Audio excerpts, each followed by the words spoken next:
Hello my dear learners, so once again मैं हूं जीवन मौर्य। स्वागत है आपका अपनी ऑनलाइन क्लासेस में। जैसा कि हम क्लास 11th का जो चैप्टर है हमारा we are not afraid of death, इसको हम एक्सप्लेन कर रहे थे। We are not afraid of to die या डेथ, इसको कहा गया है if we can all be together. अगर हम सब साथ साथ हो जाएं तो हमें मौत से डर नहीं लगता। मतलब ये हमें किसी काम से डर नहीं लगता अगर हम साथ में। तो हम इसका कुछ पोर्शन यहाँ तक तो एक्सप्लेन कर चुके थे। अब हम बात करते हैं नेक्स्ट स्टेंज से at dawn of on January 2। मतलब ये 2 जनवरी मतलब सवेरे का समय था, सुबह का डान मतलब होता है at the time of morning, ठीक है। और the waves were gigantic, waves थी बहुत बड़ी थी, बहुत बड़ी विशाल धारा में आई। We were sailing with only a small storm jibs. जो जिब होता है, देखिएगा मैं आपकी जानकारी लेता हूँ। जिब का मतलब होता है एक कहना चाहिए था आगे का जो मतलब आगे रखने का कोई तिकोनी पाल जो होता है। जैसे पहले पॉकेट हुआ करती थी, तिकोन साइड से हुआ करती पेट पर सामने, तो उनको भी जिप कहा जाता था। जिस तरीके से हमारी जिप होती है, हमारी चेन जो होती है उसको तिकोने साइड से मतलब नीचे के जो कॉर्नर बनता है वो तिकोना बनता है, उसको उसको भी जिप कहा जाता है। तो इसमें जो मतलब है वो है हमारा मतलब आगे रखने का कोई तिकोना पाल, इसका जिप का ये मतलब है, ठीक है। जिप, इसको जिप कहा जाता है। And we're still making 8 knots. अब 8 नॉट्स जो थे समुद्री मील, मतलब समुद्री मील जो होता है वो लगभग 60,880 इकाई 2.5 सैकड़ हज़ार यानी 6,080, यानी 6,080 फीट की बात कही गई है। ये 6,080 फीट जो है 6,080 फीट जो होता है वो समुद्री मील होता है। एक मील में 680 फीट होते हैं, ठीक है। आई होप समझ में आया होगा ये। तो ये जो है वो हमारा कहलाएगा मतलब knots. As the ship rose to the top of each wave we could see endless enormous seas rolling towards us. मतलब हमारे चारों ओर हमने देखा कि रोलिंग जो मतलब समुद्र में घिरे हुए हैं, यानी हमारी जो हम जो यात्रा कर रहे हैं उसमें यात्रा कर रहे हैं, फिर भी हमारे जो 8 नॉट हैं मतलब रफ्तार से बढ़ रहे हैं। जैसे जैसे नाव एक लहर की शिखर पर पहुंचती है, अंत में भी हम वहां पहुंचते हैं। तो उन्होंने कहा टूवर्ड्स अस हमारे साथ होती है, स्क्रीमिंग चीखते हुए द विंड स्प्रे, और हवा भी तेज चलने लगती है। पेनफुल द ईयर्स, और ऐसा लगता है हमारे कानों में दर्दनाक हवा हो, मतलब उस समुद्र में फंसे हुए हैं। ये तो मतलब उसका एक्सप्लेन कर रहे हैं।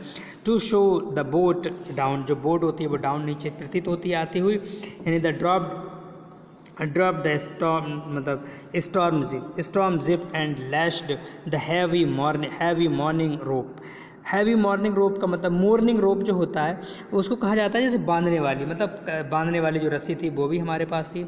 स्टर्न 23 से हमने बांध रखी थी। देन द डबल लैश्ड, उसको डबल गांठ लैश कर दिया था उसमें, यानी everything went through our life raft drill attached life land donned all skills and life jackets and waited. मतलब ये है उन्होंने देखा कि रस्सी का जो है फंदा उन्होंने बांध दिया, बांध कर क्या होता है पिछले हिस्से के आर पार बांधा था, मतलब आर पार कर दिया था, यानी रेफ्ट कर दिया था और बांध दिया था। फिर हमने हर चीज़ को मतलब दोबारा से बांधा, मतलब कोई भी चीज़ इसमें से गिर ना जाए, मतलब अच्छे से। और जो अपनी जीवन रक्षक राफ्ट थी, एक प्रकार की नाव होती है, उसकी भी कवायद का अभ्यास किया जा रहा था उसमें, जब मैं सीखा था उनके साथ अपने सर के साथ। यानी जीवन रक्षक रस्सियों से खुद को जोड़ा, यानी जलरोधक कपड़े जो थे वो भी, और जीवन रक्षक जैकेट भी मैंने पहन रखी थी और इंतज़ार करने लगा था।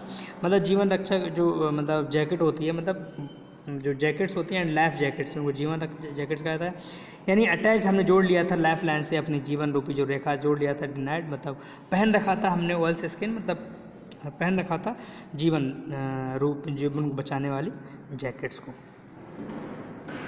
नेक्स्ट है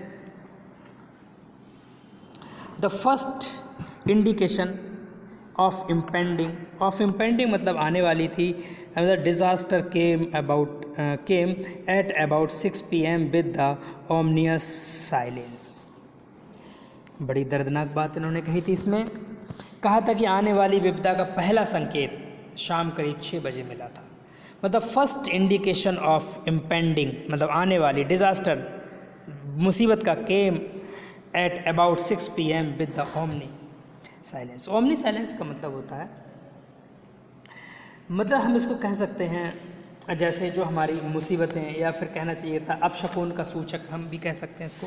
मतलब ओमनी साइलेंस मतलब अपशकुन का सूचक मिल गया। द विंड ड्रॉप्ड, जो विंड थी वो dropped, and the sky immediately grew dark, and then came the grow roar and an enormous cloud towards, मतलब बहुत बड़े बादल आते हुए दिखाई दिए।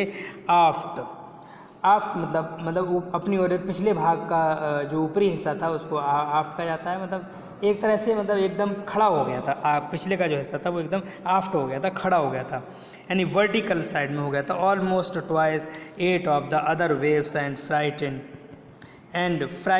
फ्राइटफुल ब्रेकिंग क्रेस्ट मतलब चोटी। अब मतलब यह है जो उन्होंने कहा कि आने वाली विपदा का हमें संकेत मिल चुका था, बहुत खामोश थे, साइलेंट थे।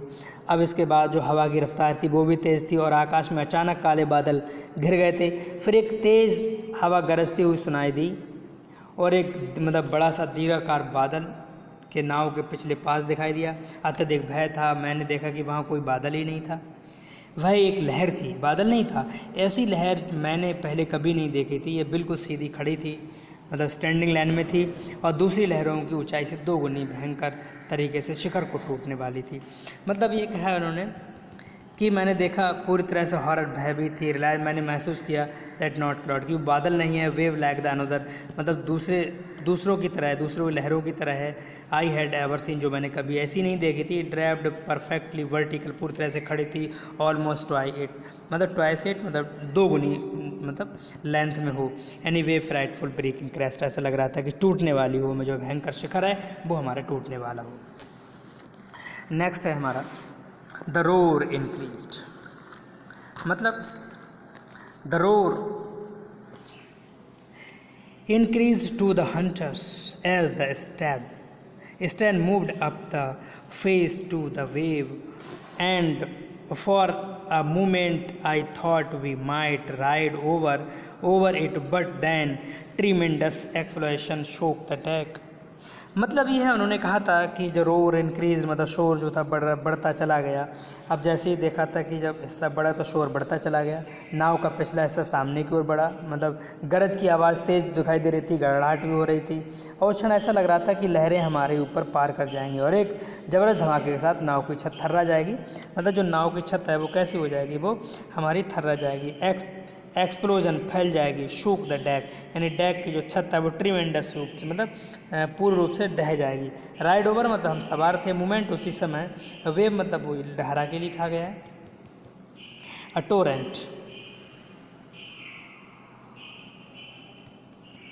टोरेंट देखिए, टोरेंट का मतलब जो होता है बहुत ही सिंपल सा है, इसको प्रचंड कहते हैं, बहुत बड़ा विशाल। A torrent of green white water broke over the ship, ऐसा लग रहा था कि एक विशाल धारा जो है वो हमारे शिप को तोड़ देगी, झटका देगी। माई हेड स्मैश्ड, और मेरा सिर भी बिल्कुल पूरा स्मैश हो जाएगा। Wheel and I was aware of flying over broad the sinking, और डूब जाएगा बिलो द वेव्स, और हमारा जो जहाज़ है, टैक है, वो हमारे इसमें वेव्स में डूब जाएगा। आई एक्सेप्टेड, मैंने एक्सेप्टेड, इसके अलावा माई अप्रोचिंग डेथ, मुझे ऐसा लगा कि मेरी जो मौत है वो आ रही है। एक्सेप्टेड, मैंने ये स्वीकार कर लिया, मैंने मान लिया, एक्सेप्ट कर लिया कि मेरी जो मौत है वो आ रही है। And as I was losing conscious, और मेरा जो दिल है पूरी तरह से टूट चुका है। अब दिल टूट चुका है तो आई फेल्ट क्वाइट पीसफुली, मैं पूरी तरह से शांत हो गया, मतलब चेतना से रहित हो गया, पूरी तरह शांत हो गया। मुझे तो पता था कि जो वेव आ रही है मुझे अब ख़त्म कर देगी और मैं अब यहाँ मारा जाऊँगा, और मेरे पास कोई चारा इसके अलावा नहीं है। अनएक्सपेक्टेडली, कोई उम्मीद नहीं थी। माई हेड पॉप्ड, मुझे ये उम्मीद नहीं थी। हेड पॉप्ड आउट मतलब अचानक बाहर आया। पॉप्ड आउट मतलब बाहर आया। द वाटर, पानी से अ फ्यू मीटर्स अवे, कुछ मील दूर। और जो वेव वॉकर मतलब कहना चाहिए था, मैं जब उससे बाहर आया और वेव वॉकर भी वहाँ पर थी। मतलब वेव वॉकर के पाल जो मतलब कहना चाहिए था जो हवा से बाहर तैरता हुआ, तो वेव वॉकर के जो पाल में बंधने वाली मुख्य डंडे से लगाया जा रहा था। मतलब यह जो वहाँ पर था क्या कि कहना चाहिए वेव वॉकर मेंस मूव, उनसे बांधा जा रहा था, मेन वॉकर से, जो वेव वॉकर से बांधा जा रहा था सब्सटीक्वेंस। मतलब सब्सटीक्वेंस का मतलब होता है जैसे कहना चाहिए था जो पाल में फैलाने का डंडा, यानी वो डंडा भी वहाँ पर टॉस मैंने पकड़ रखा था। मी अराउंड द डेक, चारों तरफ मैंने सब चीज़ पकड़ रखी थी, यानी रैंग डॉल, और आगे बढ़ा, यानी माई लेफ्ट रिब, और जो मेरी लेफ्ट रिब थी वो क्रैक चटक गई। अब जब चटक जाती है तो परेशान होता है, उसको ये लग रहा है कि मैं अब पूरी तरह से यहाँ से मतलब थक चुका हूँ और हो सकता है कि मेरी अब मृत्यु भी हो जाए। तो इस तरीके से वो मतलब बहुत ज़्यादा परेशान है, डरा हुआ है ना। और उसको लग रहा है कि जब मतलब अब मेरी जो पसली भी है वो टूट चुकी है उसमें टकरा के, तो इस तरीके से वो बहुत ज़्यादा डरने लगा था। अब जब वो डरने लगा तो बहुत ज़्यादा परेशान हो गया। अब जब परेशान होता है तो ग्रैब पकड़ लेता है सारी चीज़ों को वेव वॉकर से। अब जो देखा तो डेक लाइक रैग डॉल, यानी जो डेक थी वो लाइक रैग डॉल की तरह थी। मतलब कहना चाहिए था हम इसको अपने वर्ड्स में कह सकते हैं रैग डॉल, जैसे मतलब किसी भी चीज़ को मुड़ते हुए बढ़ना, आगे को रैग डॉल करना है ना, बूम पकड़ते हुए आगे बढ़ना, ये रैग डॉल कहलाता है। ठीक है, यानी रैग डॉल। तो रैग डॉल की तरह आगे बढ़ रही थी वो, यानी माई लेफ्ट रिम भी टूट चुकी थी, माई माउथ फिल्ड ब्लड, यानी ब्रोकन टीथ, में दांत भी टूट चुका था, उसमें मुंह मतलब ब्लड आ गया था। समहाउ किसी भी तरह से आई फाउंड माई व्हील, मैंने अपना जो व्हील था वो पकड़ा, line up the stern for the next wave and hung, और मैं अगली वेव पर मैं सवार हो गया। और वाटर एवरीवेयर, हर जगह पानी था। I could feel that the ship had water below, और पूरी तरह से डूब चुका था। बट आई डेयर्ड, मैंने हिम्मत की, नॉट अबंडेंट, मैंने सोचा कि मैं अकेला नहीं हूँ। द व्हील इन्वेस्टिगेट सडनली, अचानक होता क्या, जो व्हील होता है मैं उसको सर्च करता हूँ, मतलब खोजता हूँ कि चारों तरफ पानी है, हर जगह पानी है, मेरी नाव के अंदर भी पानी भरने लगा। तो महसूस कर रहा था, लेकिन व्हील को उसने नहीं छोड़ा, जो व्हील थी उसको नहीं छोड़ा, और जाकर उसकी जांच करने में उसकी हिम्मत नहीं हुई। और उसको ये भी लगा कि मैं इसकी इन्वेस्टिगेट करूं या ना करूं, जांच करूं ना करूं, इस तरीके से हम मतलब उसने अपनी बात सुनाई थी। उसमें जो जहाज़ में कहना चाहिए था, जो जहाज़ यानी जो उसकी समुद्री यात्रा थी, उस समुद्री यात्रा में किस तरह से क्या हुआ था, उन चीज़ों को उसने एक्सप्लेन किया है। अब हम आपसे नेक्स्ट वीडियो मिलते हैं, तब तक के लिए थैंक यू वेरी मच।